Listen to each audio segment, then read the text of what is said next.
Can you guys see, can you see my screen? The slideshow? Perfect. Okay. Let's just give everyone a couple of minutes to get in. Okay.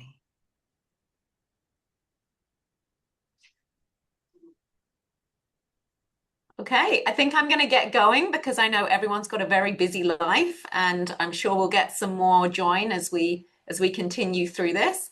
But I'd like to first start by introducing myself.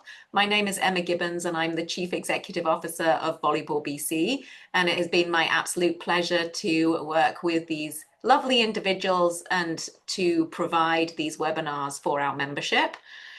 Um, I'm going to kick us off by giving a land acknowledgement and to say that we are very blessed to work, live, and play volleyball in many territories across the province. Specifically today, Volleyball BC's office is based on the traditional and unceded territories of the Tsleil-Waututh, the Squamish Nation, and the Musqueam. And so we're very blessed and appreciative that we are able to work here and to help support volleyball across the province. In terms of how this session will go, we are aiming to run it for about an hour, depending on how many questions we have from people. But as you can see, we will start with a bit of an introduction. We'll then move into introductions of our mental health ambassadors. And then we will go into some conversation topics. And tonight's focus is on team dynamics and interrelationships.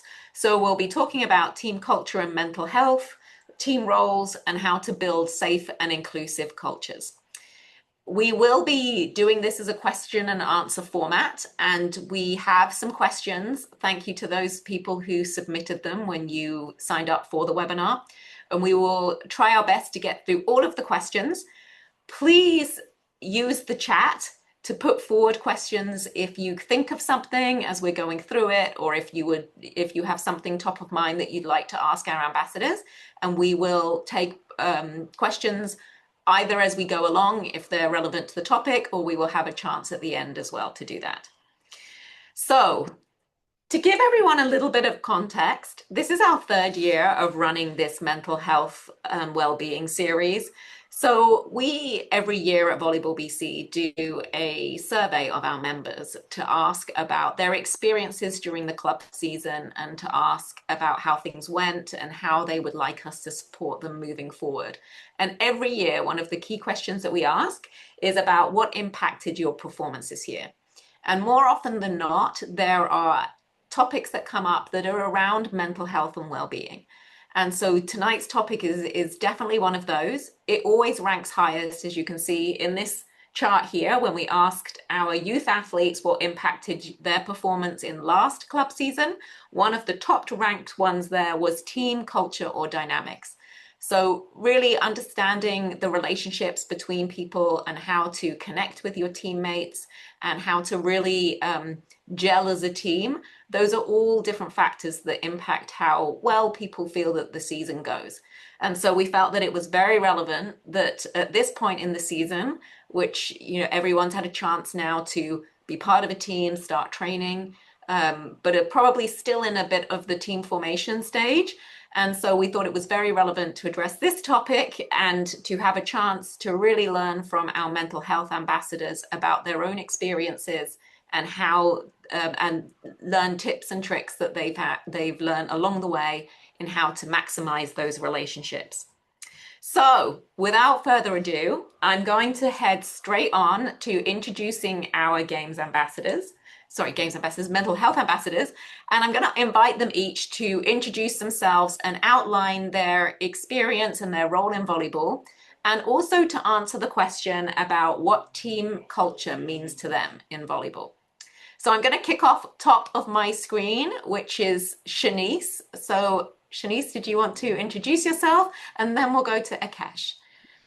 Sure. Hi, everyone. My name is Shanice Marcelle. I am currently the head coach of Queen's University women's volleyball team out in Kingston. but I am a BC girl at heart. I grew up in Victoria playing club volleyball. I transitioned to playing university volleyball at UBC. I was teammates with Kyla way back when.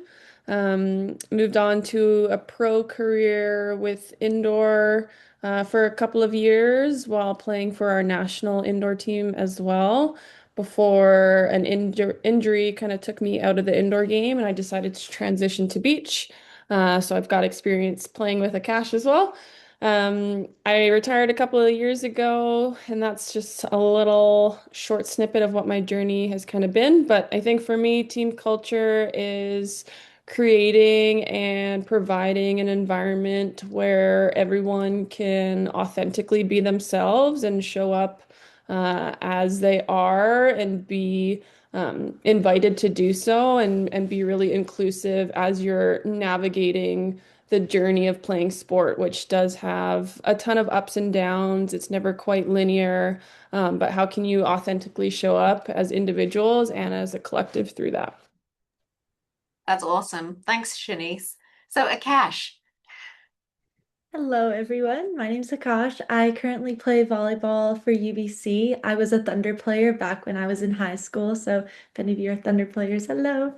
I also play beach volleyball for Team Canada in the summers, which is how I know Shanice. And when I think about team culture, I think a big part about that is having shared values that you live by and you execute and you practice together as a team, and then establishing that through having specific standards and accountability ways of keeping each other accountable for that. that's awesome. Thank you. And Kyla. Actually, I've got two Kylas here for some reason. Derek and Oh, Kyla are renamed for some reason. I'm gonna go Who's with Kyla, real Kyla. who's the fake Kyla? I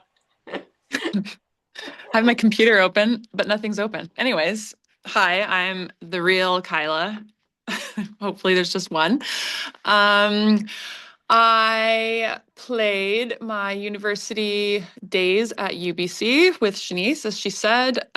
We won 5 national championships. It was really fun. And then at the same time, I was playing on the national team. I made the A team, I guess, after my first year at UBC and was on it for the next 15 years. After I played at UBC, I went to play professionally all over the world and yeah, played in nine different teams. Most of them were all in different countries as well.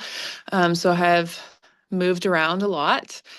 Um, Team culture for me, I think Akash and Shanice described what the perfect team culture is.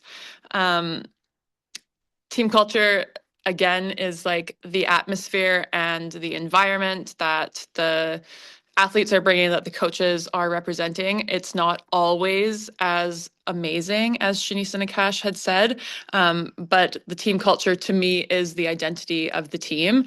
And there are definitely ways to build and work towards the picture that Shannon and Akash have done. But it's not always easy, and I'm sure we'll talk all about it tonight. But yeah, for me, the culture is the identity of the team and just what everybody is working towards if everybody's on the same page. That's a really good differentiation. Yes. Thanks, Kyla. Okay, Derek, who's now named Derek and not Kyla. Yeah, Kyla sent me the Oh, link, so I think I signed in as her somehow. I don't know. the fake Kyla has a beard, so that's Yes, weird. yes, yeah, throwing it off. Um, yeah, so my name's Derek. I grew up in the Coquitlam area, so I grew up playing for Focus Volleyball Club. They focus players out there. Played with Fraser Valley for a little bit after that, before moving on to Trinity Western. Played there for 5 years. During that time, also got to play a little bit with the national team as well. So yeah, I got to be a part of some pretty high level teams and get to be a part of some really, I'd say, successful team cultures. Some high level programs. And I think when I sort of consider the idea of what does team culture mean to me, I sort of like consider, well, what kind of culture supports good teamwork, right? Like a good sort of culture where it's like being a team feels easy in that environment. And I think about the some of the teams that I've been a part of where the culture was well set up, where I wanted to be a part of that team. I wanted to be a part of this thing versus the times where I was in a team where the culture was not so conducive to that, where it felt like a bunch of individuals sort of all competing against each other. So I guess yeah, when I think about a good team culture, I think about that, and we'll probably talk a little more about what that could look like, but that's sort of where my mind goes when I think about that question. That is a perfect transition onto what is our first question here for each of you. And so, our first section of this discussion is going to be around team relationships and well-being. So, maybe I'll start with you, Akash. When you think about the best teams that you've been on, like what's helped you feel mentally supported, or what has made them the best teams, quote unquote? I think that's a really good question. When I think about that, feeling mentally supported goes beyond the actual sport and kind of behind what your team values together and how you treat one another. And that's not just in how you act individually, but what's expected of you too. So, like I had said before about team culture, values are very important. And by having shared values and actually practicing those values and checking up on if those things are being practiced, that can help make you feel very mentally supported. And then there's also little things too, like are you making that effort to check in with your teammates, to connect with them beyond the sport? Simple things like asking, "Hey, how are you doing? How are you feeling today?" On a scale of 1 to 5, like how much can you bring to today's practice? And whatever that is, bring 100% of that percentage you have if it's a 3 out of 5. Little things like that make you feel very mentally supported, and it's a dual relationship too. It's not just expecting that from other people, but providing them for them too. Yeah, I love that explanation. So, Shanice, would you agree with that, or are there other things that you can think of that really come to mind when you think of the best teams that you've been part of? Yeah, I think for me, the best teams that I've been a part of, and Kyla was on many of those, was just having like a really unique collection of individuals. Um, and being super united in your goals. So for us during our university days, for example, like our goal throughout my 5 years playing was to win national championships, and we succeeded in doing that. But I think part of the reason why we did was because we had, a group of us, let's say maybe 4 or 5 individuals who were really good at like holding the standard of how we wanted to compete and how we wanted to train day after day. But then we also had some of those teammates who, yes, those were their goals as well, but they were maybe like a little bit more lighter in their approach. They were the ones who were really bringing good energy and good vibes to the training environment and keeping it fun. And then you had other individuals who maybe weren't seeing the court as much, but they were able to provide like really good leadership. So I think just having that like super unique blend of totally different personalities, totally different roles, but really united in what the end goal was. Those are all the teams that have been most successful in my journey. So if you flip that on the head, I guess, Derek, maybe this is one like for you to answer. Like I mean, I can really hear from what Shanice and Akash say about how every individual plays a role on creating that positive team culture, which then means that, like, sometimes the reverse can be true too, then that an individual can have a negative impact on the team culture as well. So, from your perspective, like, what are some ways that some of the athletes who might be listening can really help contribute towards a positive team culture? Can you think of any tangible or practical ways that have really contributed to that on the teams you've been on? I guess in your question, you're sort of asking, maybe when that's not as obvious or like when it doesn't feel like my role is like super clear, maybe more for those athletes who don't maybe have that like, okay, this is my role. Is that sort of what you're getting at? Exactly. Yes, yes. Yeah. I mean, I mean that's a hard thing. That's because I think obviously a lot of people are going to want to, yeah, have that clear, obvious role. Like I'm the starter, I'm the all-star player, I'm kind of the MVP. It's not to say that's what everybody wants, but if that is what you're striving for, yet it's not what's being presented to you, there certainly is a bit of I find it a challenge of adjusting to that kind of change of pace. But you know, I think about times when I was not a starter, for example, and I had a player ahead of me who was arguably better than I was on a lot of fronts. And I think what at least like helped me kind of come to terms with that rule was seeing how what I was doing in my position was not only helping, I could find ways to help them by sort of seeing things that are on the court that maybe they're not seeing.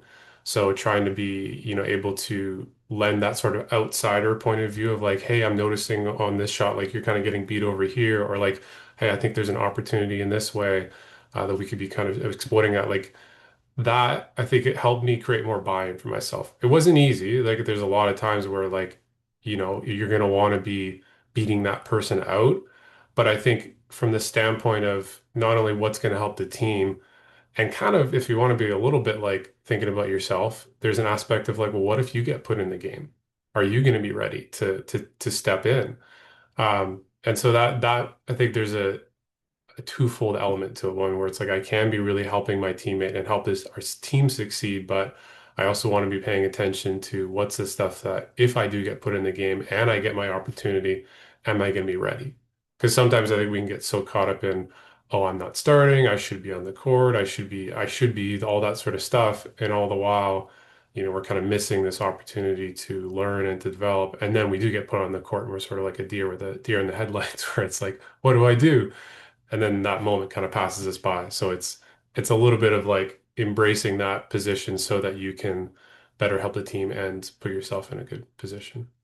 I love that because there's still something that you gain for being in that position, even if you're not in that first so Sure. visible Yeah. position on the court and on the team. So, Kyla, what about the second question we've got here? Like, what are some of the ways that an athlete could help protect the mental well-being of their teammates? I mean, Derek sort of suggested some of those in terms of like how you can support someone who's maybe specifically doing the role that you want. But can you think of some more general ones that you've seen in action?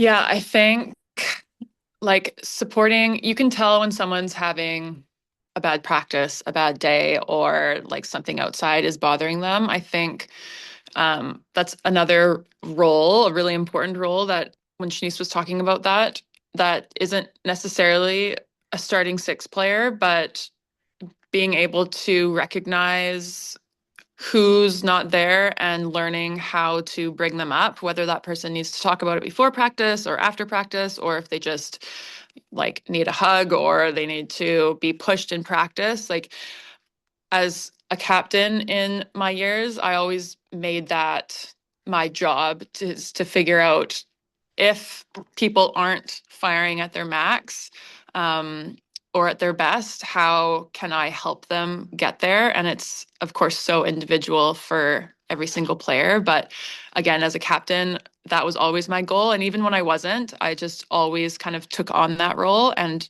you don't have to be a captain to do that, but I think it's a really important role on the team. And then that's just, again, checking in with those players. I think, like, again, building around team culture, team identity, and I think Akash said, like, holding yourselves to a higher standard. For me, like, high fives and eye contact and like positive feedback, positive reinforcement, not just on the skill itself or the play if we won the point, but like the energy and the hustle and the cheering and like those tangible things that actually really can make or break a team culture and the environment of the practice. So I would say just again reaching out to those people, to any teammates that seem to be struggling. Um, and again, like I think everybody's presence on the court significantly impacts the entire team. So again, just making sure that everybody is okay, first of all, and then making sure that we're all on the same page, moving forward, kind of in the same trajectory. But yeah, those high fives, eye contact, chatting, and like a tight huddle are some of my like tangible thoughts for that question. Yeah. So interesting. It's like the physical connection as well as then the mental connection and how Yeah. those two are very closely linked. It's very cool. So Akash, what advice would you give if somebody's on a team and just not feeling very connected? Like, have you been in that position? Do you have any suggestions or thoughts about that? Of course. I think Kyla touched on a lot of good points there. Building off of it, though, I think it starts like when you're not feeling connected with other people, it's important to understand why that is. So, is it because you're not necessarily playing the same amount as them? Is it because you're not like clicking with them socially? There's always different reasons, and it's kind of important to recognize that first. But if you're not feeling like you're very close with your teammates, then, like I had said before, like finding that small connection with people, it seems like a hard thing to do, but little things can go a long way. Like I said, like sitting with someone new or talking to them or just asking someone how their day is going can really help you like kind of see them eye to eye and understand what they're kind of going through too. And a lot of the times, it just not having that shared connection with somebody is what separates you, and you can find that conflict with one another because you are teammates, but in other ways you are competing with one another too, which is important to kind of address. And then on the second point I'd make is that we need to separate our performance from our belonging. A lot of the times when we're not necessarily playing the same amount as there's someone else, or we're not getting the same amount of attention from coaches, little things like that, we can let that kind of dissociate our identity of who we are from our player identity and our individual identity. But remembering we are people before we are volleyball players, and to really practice that throughout your time as a team will take you a long way and help you find that connection with other people and let people open up to you as well. So, yeah. Well, that's really helpful. I love some of those ideas. And I guess, Shanice, if I was to say, ask the same question for you, if someone's not feeling very connected, if there's uh, things or that you've done or things that you've seen of how to improve connection. And then I guess I'd also layer on if you have any comments about whether parents can help in that role or whether really this is something that an athlete has to kind of figure out on their own with the rest of the team. Hmm. Yeah. I think my thoughts are actually a little bit more for the coaches, not necessarily the parents, but if there's any parent coaches, this would work as well. Um, One of my favorite parts of practice that I'm now in this coaching role is actually like the moments before practice. It's kind of like that social. I'll give it like a social 5 minutes during the warm up before the warm up actually begins, where, all the athletes are coming into the gym and they're catching up on their days. And we do a really like informal kind of warm up where each individual kind of knows what they need to do in order to get their body warm. So you'll get some of the athletes that are like going to the court right away and they're touching a ball right away and they're very focused and very dialed in. But I'd say for us, like the majority of our team, they're actually connecting and they're having like sidebar conversations and they're talking about whatever class they had this morning or an interaction with someone they had at Starbucks. And I think those are my favorite moments because it shows like their ability to connect with one another beyond volleyball. And I remember reading or watching a podcast about a coach talking about how he planned that into his practices because he realized how important that was. I think, especially for young women, to be able to just have those moments to connect and socialize. So I'd encourage any coaches out there to not be so strict right away where it's like, okay, practice starts at this hour, we got to get going. Like I actually do think that those sociable moments for the athletes to catch up will pay dividends in the end in, how they're creating connections amongst one another and it will translate on the volleyball court. Yeah, that's super important. I mean, it's so much about those elements are really what people remember about playing on teams as well. Like usually it's all of those social, the fun, the traveling away and staying together. So I can see how that also would translate to performance improvements too. Derek, I'd like to go back because you started talking a little bit about roles on teams, and I think we should transition into this area and how, we know that there's always like formal and informal roles on teams. There's the captain, or there's the starters, or there's like with all the different types of roles that people can play. So, like, what kind of roles do you feel that you've played on teams that you've been on? And I guess the second part of that is like, how has that benefited or impacted your mental health? Yeah, I think I've definitely gone through a fair number. I mean, when I was in my younger years, I was more of like a leader, more of the kind of the starter position, and then which I think gave me a real sense of like, okay, I'm doing good. Like I feel like I'm succeeding. I'm right. I'm a starter. I'm doing well. That means I'm in the right spot. I think I kind of got a lot of satisfaction from that. But then when I went into university and I was injured, so I tore my ACL and was out for a year and a half. I think I lost a lot of my role that I identified with, and that was very disruptive to my sense of who I am, my value, my worth, and it in some sense kind of forced me to have to diversify a little bit or to find other strengths in myself. And where I'd say that became probably more of my role was uh, I think I became a big energy guy. I guess would probably be like a big part of it. Like I brought a lot of support to the team. I brought a lot of encouragement to my teammates when I saw people were down, and even when I wasn't playing, I was trying to embrace that side of like I think from a little bit of like it's just thinking back about it of like you don't know how good you got it to be starting. Like, hey, like you can, I think it was a bit of like, hey, like you're out there, you're doing it, like you can do this. And I think that was sort of maybe some of my initial motivation. But I think slowly that became more of how I showed up and how I was. And then when I started getting back on the court, being that kind of continuing energy guy, to rally the troops and whatnot, like that was something that I think gave me a real great sense of purpose, a sense of like, oh, this matters. And I felt it, and my teammates felt it, and they appreciated it, and it was valued on the team. And I think that greatly impacted my mental health and well-being. Um, and then I think along the way, that's turned into more of like a steady presence. There was this kind of I bring an energy, a positivity, but also this kind of steady calm. And I think those two sort of qualities kind of evened out in terms of how I showed up as a player and as a friend and as a teammate.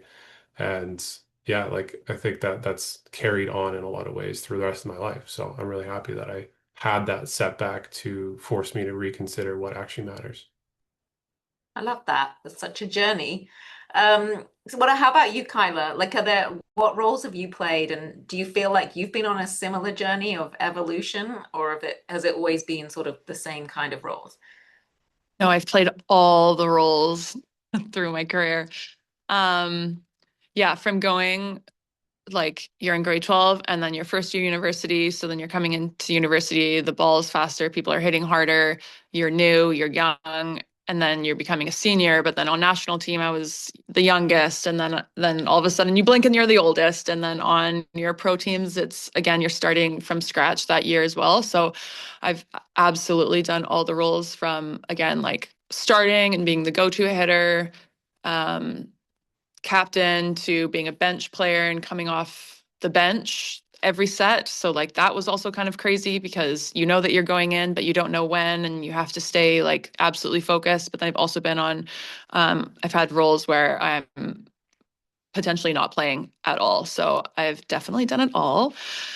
Um, for me to like protect my mental health and regardless of what my position is just really maintaining like the positive and it sounds cliche but like really staying in my mind when it comes to that. So if I'm starting, I'm going to be like super competitive. I'm going to be pushing my teammates.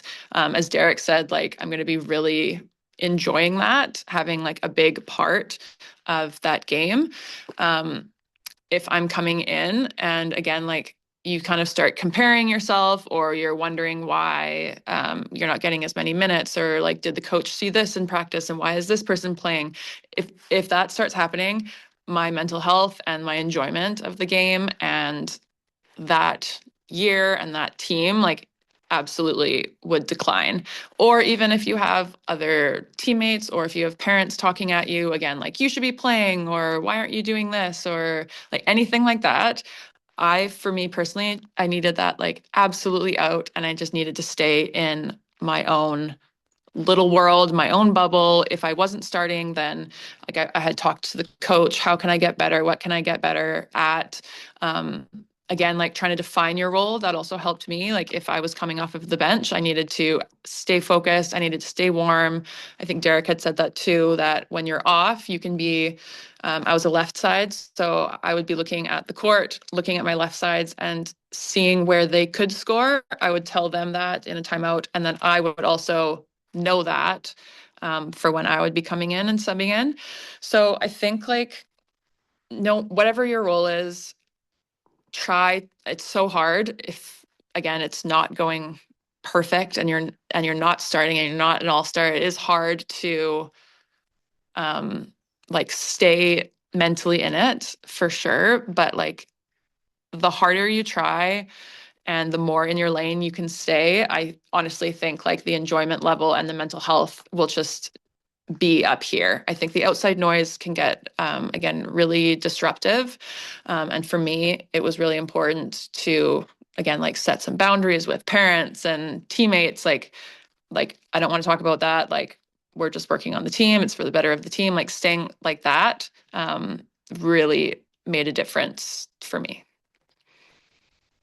I think it's yeah, so what I'm hearing actually about in a common theme from both you and Derek is that how every role really every position plays a role, or like every role has a purpose on a team, and you have to be able to frame it in that way when you're in that moment. So I guess building on that, like Akash, are there roles that you, or what would you say to someone who's in a role where they're not getting much playing time and they're feeling like, is there any point in me being on this team, or like what am I actually contributing? Have you ever felt like that? Is this something that you've seen, or like what would be your advice in those positions? I think the first thing I would say is that volleyball is always changing and roles are never static. They're always changing. So you can't expect that just because your position right now is, I don't, like say you're not playing this year, doesn't mean you won't be playing next year. Something I've told myself ever since I've basically started playing is that I accept my place for now, but I stay hungry. And by telling myself that, I'm reminding myself that I have both process-oriented goals and I have outcome-oriented goals. And even though I know what I want my objective to be for that year or the next year, whether it's okay, next year I want to be starting, this year I want to get this many points, certain things like that, I have process-oriented goals, such as I'm going to be working on my passing, I'm going to be developing my serving, I'm going to be working on hitting off hands, so that I know, regardless of where my coach is putting me, I have my own individual goals and that's what I'm focusing on. Because at the end of the day, if you're not getting play time, that's not your decision. All you can do is bring what you have for that team. So that's kind of my way of accepting where I am now while still striving for that kind of excellence and passion that you have for where you want to be in the future. I feel like you've also answered the next one, but I'm going to also share it with Shanice and see if you've got anything to add to that conversation about, like, again, like how can you chase growth or want to change the role that you're playing on the team, but also, as Akash was articulating, kind of accept where you are, I guess, and take pleasure or satisfaction from that as well. Yeah, I think firstly, Akash, I'm like so proud of you. I feel like you're so well spoken. I can see so much growth. So awesome job. Keep doing what you're doing. Um, I think my thoughts on this are just a little bit reflective of my own journey. So, like my first year at UBC, I was not a starting player by any means. I had no like thoughts of like I deserve to be a starting player, but I got quite a bit of play time purely because I showed up every day, like just so grateful to practice and so grateful to play and so grateful for the opportunity to get better. And that was really where my focus lied. Um, I think the difficult part about playing sport at any level is, yes, you want to be the one on the court and you want to be, the one receiving the glory. But I think those roles that are maybe you're just a practice player in a year or in a season, like you're contributing to the success of your team by challenging your teammates to get better. And you yourself are also getting better through that. I think there's a lot to be said for those people that might not get rewarded for doing the hard thing. And I think that's like super reflective of life. Like you could work super hard in your job and not get that promotion. It's no different in volleyball to maybe like work super hard in training and not get rewarded with that starting role. But can you keep showing up for yourself if this is something that you want to do and chase that growth, chase that ability to get better? I do think the longer that you can sustain that and be happy in that experience, you will get rewarded at some point in time, but it's staying committed to how long and arduous that process may or may not be for you. That makes sense. I think building on that, I'd like to go back to Kyla a bit because you mentioned about how you had to stay very focused and not let the noise come in, which is also what Shanice was saying. Can you talk a little bit about like how athletes could connect with their coaches or parents? Because like there can also be a lot of pressure and expectation from parents or from coaches in addition to how you're feeling about your place on a team. So how did you manage that in a positive way for your well-being? Yes, my mother, who hopefully is not on this call, she was a die-hard volleyball human, and I loved her so much. She was my coach up until grade 12. She played volleyball at UBC, so she was like my number one supporter for national team, for making it pro, for being the best on every single team, which is great. But again, it also is a lot of pressure. And if you get subbed off, and again, like I'm hearing outside things of like, why did you get subbed off? Why did you do that? Again, you start thinking, well, I don't know, maybe it's this, or maybe, yeah, that player's going to be playing over me. Again, it's a spiral.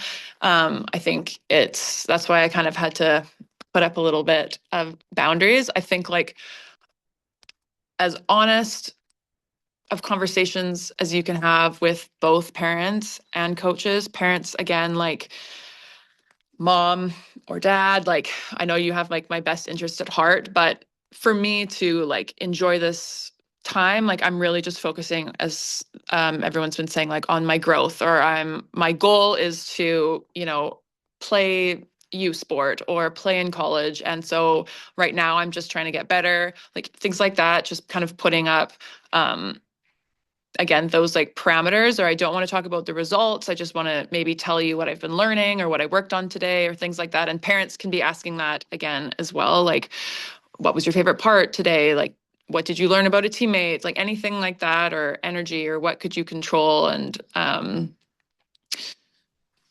to get that from a parent instead of just talking about the result or talking exactly about how your kid's game went, good or bad, I think also relieves a little bit of the pressure. Coaches, same thing, like coming to them in not an accusatory manner, but more from a curiosity standpoint of this is where I want to be. Um, can you provide some information on my role right now, or where do you see me, or is there opportunity to become a start, whatever you're striving to be?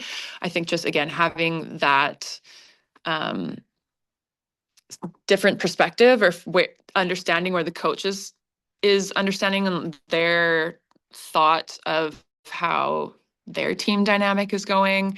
Again, Shanice would know more about this as well, but like you could have a master coach plan that you as a player don't totally understand or totally know, or you're not starting this year, but I'm wanting you to, again, come off the bench. I'm wanting you to see the court from the outside perspective, or I'm wanting you to develop more of a leadership role. Like there could be different things that you don't know that I think, again, coming at it from a curiosity standpoint to talk to your coach would be only beneficial. Hmm. I like that. Like just to kind of stay open to all the opportunities that present themselves. Um, Derek, talking about moving slightly a bit of a different question, but when have you found it to be healthy to compare yourselves to others on the team? And when have you found it to be unhealthy? Or like, is there a healthy way you can compare? Maybe, I don't know. What are your thoughts or experiences around that? Yeah. I think the short answer is it's helpful to a degree. It's like it's good to know where you stack up from a standpoint of like what's the level I'm at. Like if we're not paying attention to it to a certain degree, I feel like we are gonna maybe miss like if we're trying to stay competitive, right? If we're trying to sort of see, okay, what's my level at? Where do I, but I think it can, yeah, it can take a dark turn when, our performance becomes, I think it's like there's an aspect of where when we compare ourselves and it becomes an evaluation of our personhood, I guess, in some sense. Like, I'm not better than this person. Like, I think there is a value being able to sort of separate who you are from what you do. And, like, okay, I'm not quite able to, like, hit this shot that I want to, or I got to improve my passing. But it does feel like sometimes it can feel like, well, now we're comparing ourselves with a whole other person. And it kind of becomes like a bit of an identity thing, I guess, in a way. I mean, like, I love this quote that goes something like, uh, compare yourself with who you were yesterday, not to who someone else is today. And I think that's usually the best advice that we can follow. And I've tried to follow as when I'm trying to, okay, what's that degree? I've hit that. Okay. But at the end of the day, who can I compare myself with? And it's myself. Just given the fact that, no one else has had my life and my trajectory. And so it's unfair to compare myself really with anybody else, just given that our life circumstances have been so different. And, you know, yeah, I think I've wrestled with that question a lot. And I think understandably, I think a lot of us do sort of struggle with, um, comparing and contrasting and why did this person succeed and I didn't? Why did I succeed and they didn't? Um, and I think there can be sometimes usefulness in that, but I think we can also get lost in so many different variables that ultimately we can't control. And so being able to come back to what are we doing to move one step closer to our growth, I think is the place to land. Um, so I don't know if that that actually if that answers the question, but No, I think it's I kind of think how I it's think about like it. coming back to what you have within your own control, I guess, as Sure. opposed to like what everybody else is doing to develop. So Yeah. yeah, I think that's super. Emma, can I add on something to that too? You absolutely can, yes. I think like also I'm just remembering we had like a really awesome group of left sides one year, many years with the national team. And I remember just like running a million reps for hours and hours a day.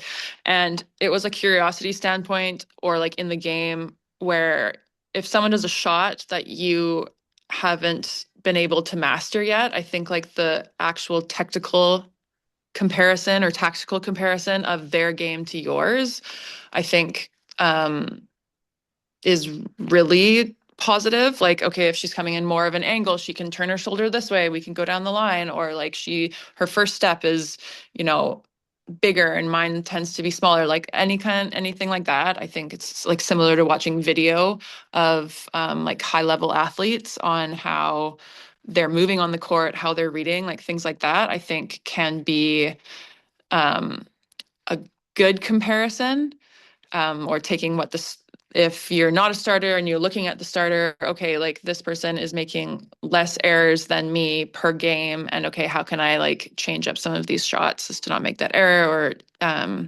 put these into points? And then it would just echo, like, I think the negative spiral of that is what Derek said when you're just, it's again the personhood of they're better than me, and like that's again just you versus them as opposed to like a comparison of how I can get better. Yeah. I love that. So like focusing on the technical skills maybe more than like, yeah, I'm a better person and whatever that means in or they're a better Yes. person than I am, or whatever that means in any kind of definition. Okay, that's really helpful. I'd like to move on to building safe and inclusive cultures, which is again sort of now we've talked about the roles on the team. It's how we can work together to really create supportive environments for everybody to do their best. And again, I think like hearing from everything that you've talked about, like clearly having an inclusive and culture where people feel belonging, it doesn't just happen. It's intentional, and there needs to be actions that take place to really support that. So I guess, Shanice, if I go to you first, like what are small everyday behaviors that athletes can make to really help the rest of the team feel emotionally safe and secure? And I guess I would also layer on from your experience as a coach, are there actions there? You've mentioned already having people have a little bit more flexibility as they start their practice to create social connections. But what are your thoughts on this question? Yeah, I'll answer maybe from a coach's perspective first. I think one thing that I try to do is have at least one touch point with every one of my athletes, whether that's, asking them about how their day was or asking them about school or trying to give them one piece of feedback. I really try to be super intentional with connecting with each one of my athletes so that they feel like I'm giving them the attention that most athletes, I think, want and deserve. I think between athletes, small everyday behaviors, for us in our gym, we're like super intentional about making sure that we connect, like physically connect when we're cheering or between drills, things like that.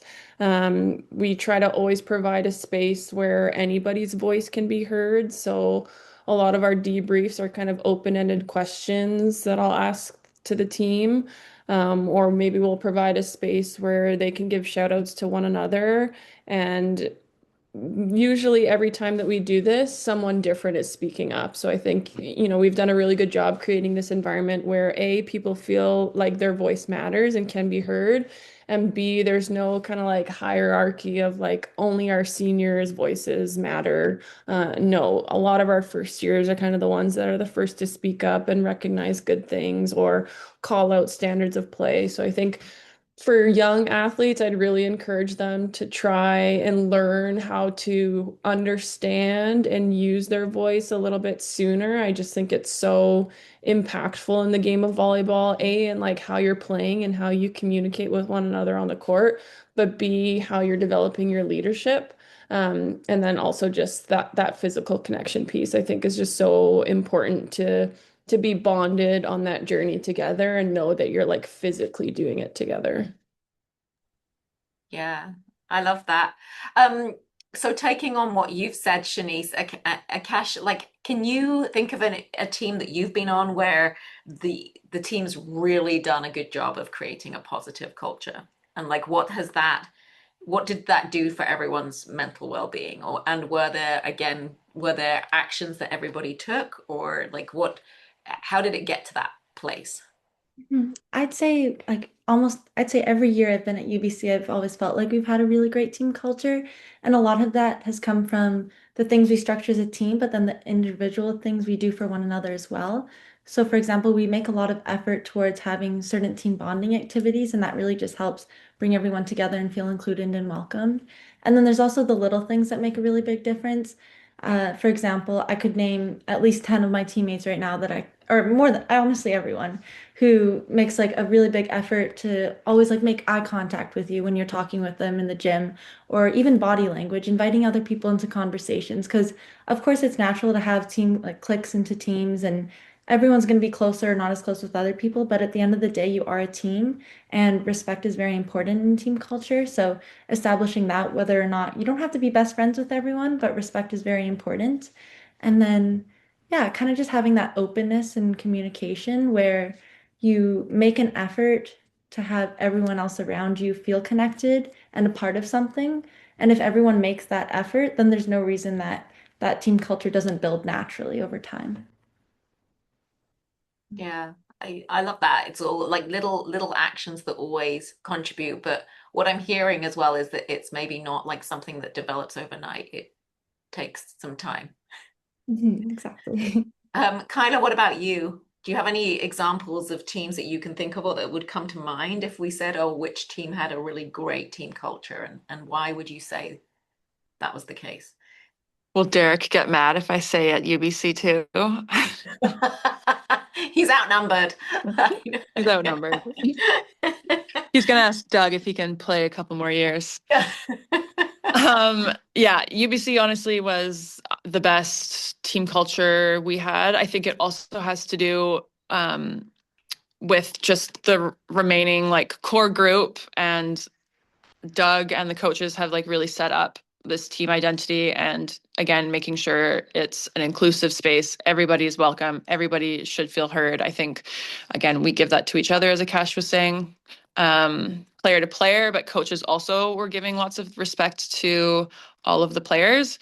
I think I'm like also thinking about like some of my national team experiences. There was that kind of hierarchy of I've been on the team for a long time versus I just got here. And I think it was also challenging because you could have like a 10-year, 12-year age difference, which obviously can be challenging as well, just connecting. But I think, yeah, I think on the teams that it really clicked was that mutual respect, believing that everybody has your best interest at heart, players and coaching staff, that, you know, they're wanting to make you better. If a player or a coach is coming with you with some feedback, again, they're just wanting to make you better, make you as good as you can be. And so receiving that, obviously with grace. And I think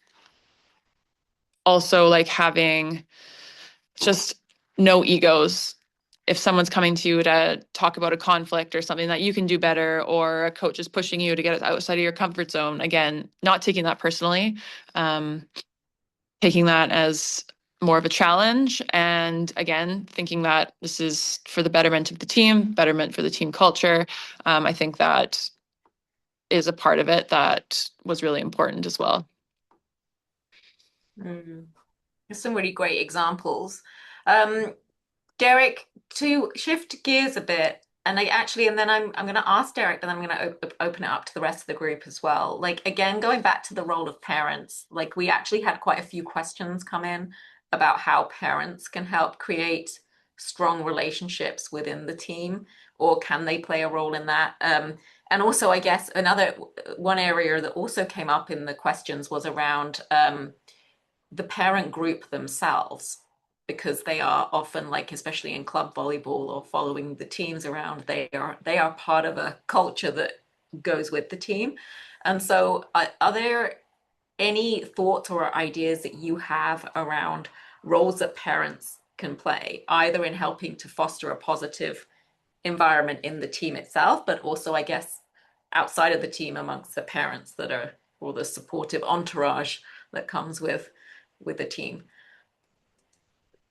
Yeah, I think my first piece is don't go to practice. I think parents should try to avoid practice.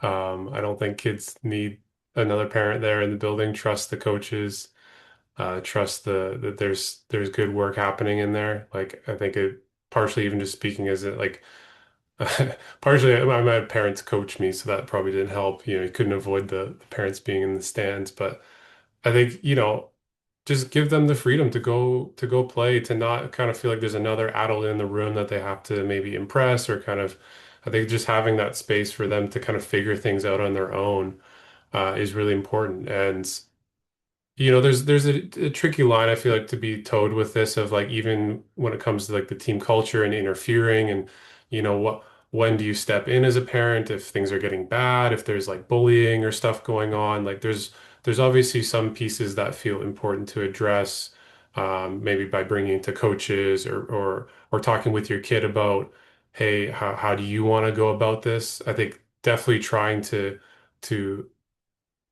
be in their corner with it because sometimes I think parents maybe go around the kid's head and then the kid feels undermined and you know again there's I think a lot of nuance to this but I think on the whole like encouraging your you know your kid to really bring in the values that they care about in terms of like what kind of culture do you want to be a part of, and having conversations about that, like what fits for you and what doesn't.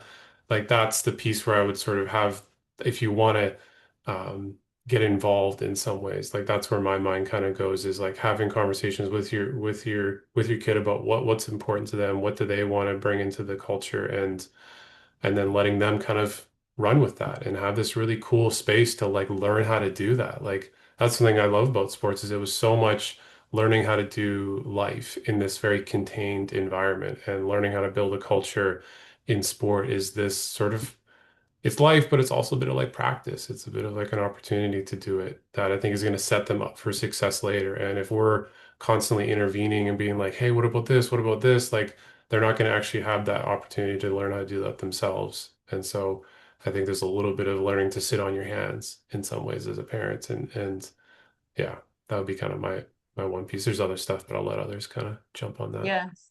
Does anyone else have anything else to add? Any thoughts? Oh, Akash. I could say just a quick little bit. I think Jared made some really good points about parent participation. I think it's also important to remember that there's balance in it as well, and everyone needs and requires different things from their parents too. So, for example, when I'm playing beach volleyball, I love to have, like personally, I love to have my parents at every single game. If they could come to my practices, I'd have them there too, but they have their own lives. But when they're at my games and after games, they talk to me too. We kind of have this shared understanding where after the game, I know they have their opinions and I know I have mine too. And I do want to hear theirs, but when I'm ready to hear their opinions, then I give them that green light and then I get to hear theirs and I can take that constructively. But of course, there's also that like emotional component with it coming from your parent rather than a coach. So just keeping that in mind as well. There's a bit more like empathy and understanding that has to come from something you're hearing from a parent rather than a coach. So that's kind of how me and my parents have figured that out over the years because I love their advice and I do want it, but there's always a time and a place for it to come too. So, yeah. So you mean I shouldn't comment on all my kids' sports and give them my perspective on what they're doing wrong? Well, not necessarily. Maybe that's something that helps them, and then that's wonderful. But everyone has different. Yeah, it's very hard. I just want to, while we transition, we've got some questions that have come in that I'm just going to kind of open up to the group, but I just want to encourage anyone who's here to write it in the chat if they have any questions that they feel that of things that have been sparked that they'd like us to talk about in these last few minutes. But I do have one here, and I'm going to open it up to whoever wants to respond to this, which was I had quite a few actually that were about how to support a teammate who's struggling, or what to do when you can see someone who's not doing well. And we touched upon this a bit, but I'm just wondering if, again, like you've got anything else that you want to add around like support or initiating conversations, or what to do when you see that someone's just really not doing well. Maybe I'll jump in. Um, I think this is a really hard question to answer because each individual is so different in how they A, want to give support, but B, also want to receive support. But I'll just give an example from my practice today with my athletes. One of our middle blockers was having a really difficult time kind of connecting with our setter, and she was getting incredibly frustrated through gameplay because she wasn't able to kind of like find that connection. And so she actually had to like remove herself from practice to go have like a little bit of a moment to herself. And that was totally okay for me as a coach. That was okay between our athletes because they've done a really good job like knowing one another throughout the course of the season. And she never quite returned to practice to a place where she could play the remaining 10 minutes.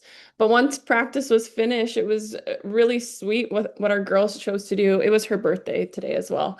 But they just kind of like sat around in a circle during their cool down and and they took to saying one thing that they loved about this athlete because they felt like she needed that in that moment. And you could see like how how much she did need that and how reassuring that was for her, even though practice was kind of long gone. But I think everyone's different. Like, not everyone's gonna want, 10 of their teammates coming to them if they're struggling, being like, hey, are you okay? What's going on? Like, for some people, that could be super overwhelming or anxiety inducing. So I think kind of step one is how can you learn about your teammates to a way that when they are really and truly struggling, that you can show up for them in the way that they need. But easier said than done, I think.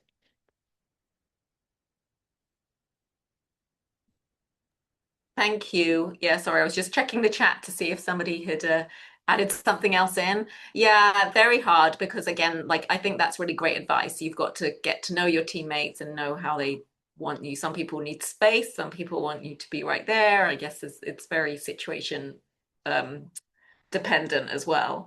So I'd like to just finish. I've moved on to any other questions by just doing a quick round the room with each of you on a final question, oops, which is if you could give one message to those listening about their role in shaping their team's culture this season, what would it be?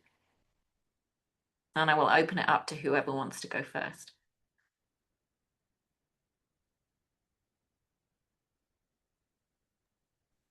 I Kyla. already answered this question on Instagram, but Oh, okay, perfect. Remind us of the points.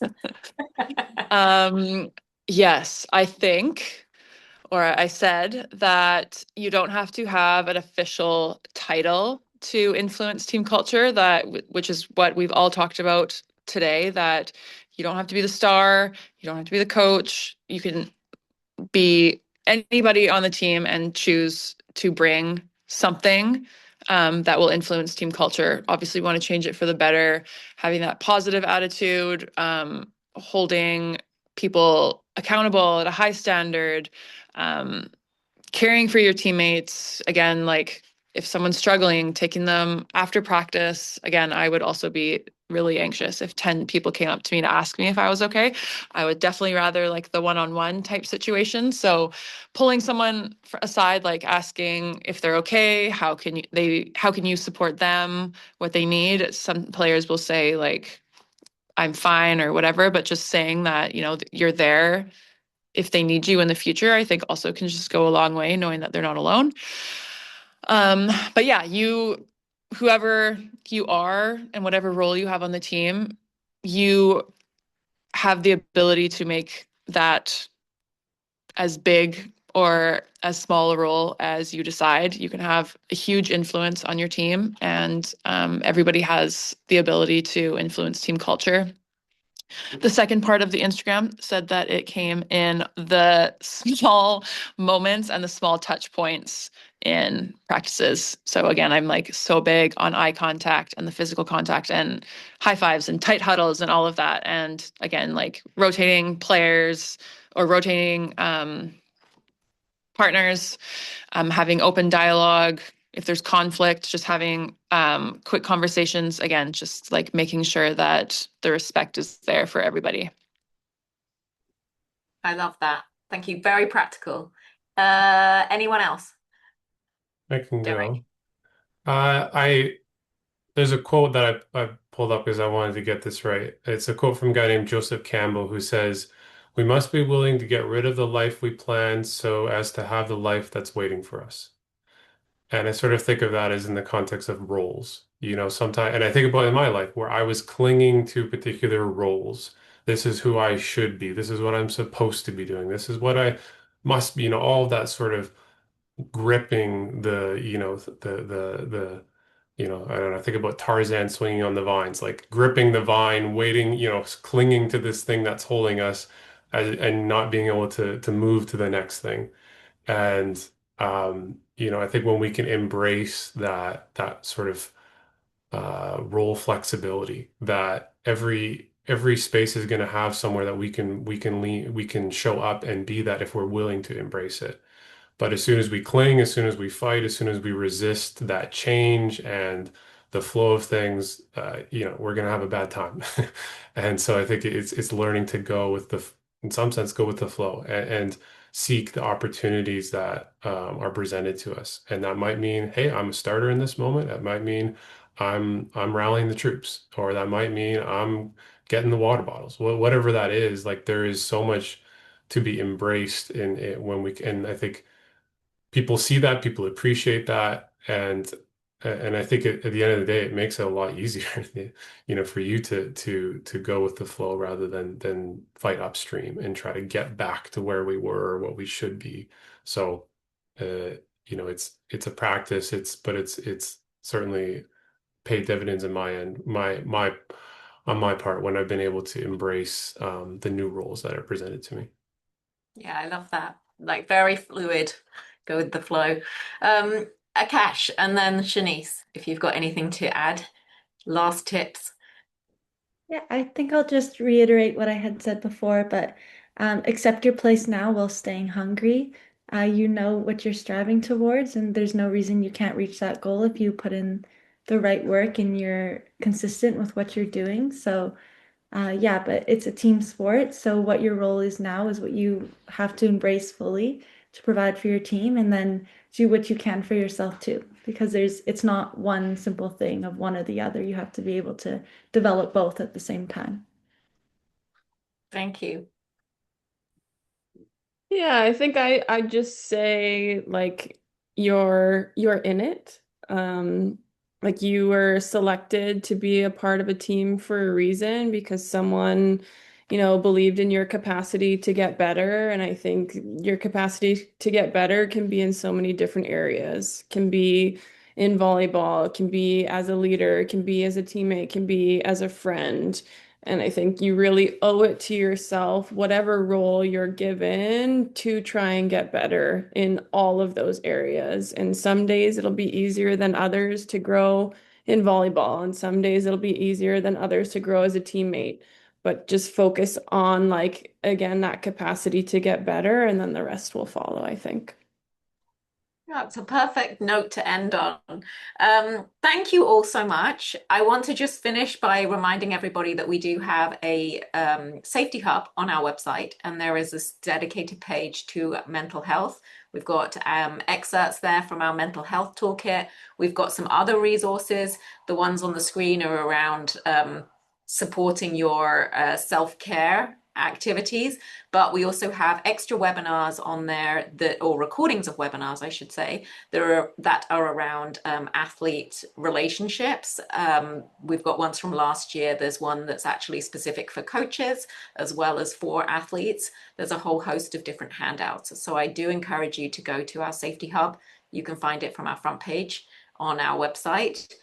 And then I also want to do a final plug for our final webinar this season, which is on performing under pressure.